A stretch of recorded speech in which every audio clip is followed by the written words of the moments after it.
Question 9 reads, what percentage of 1,750 naira is 50 naira? In order for you to get the percentage of 500, all you need to do is to express 500 as a fraction of 1,750 naira and multiply by 100. That gives you the percentage of it. So, solution.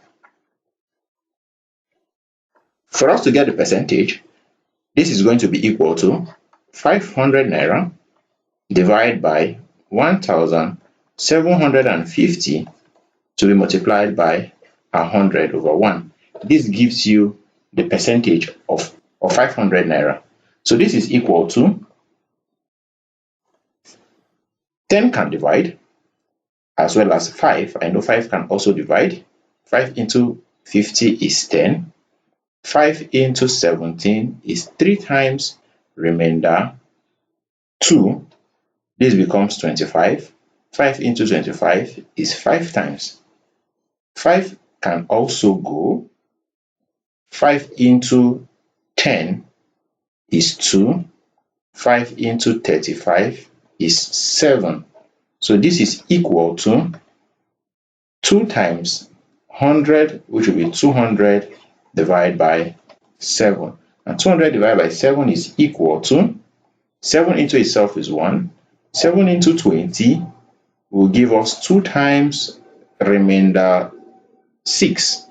For 2 times 7 is 14, and 20 minus 14 is 6. So this becomes 60. 7 into 60 is 8 times remainder 4. For 7 times 8 is 56, and 60 minus 56 is 4. You add 0, divided by 7. This gives us 5 times remainder 5. For 7 times 5 is 35, remainder 5. So this is divided again by 7. This gives us 7 times. For 7 times 7 is 49, remainder 10. Divide it by 7 again.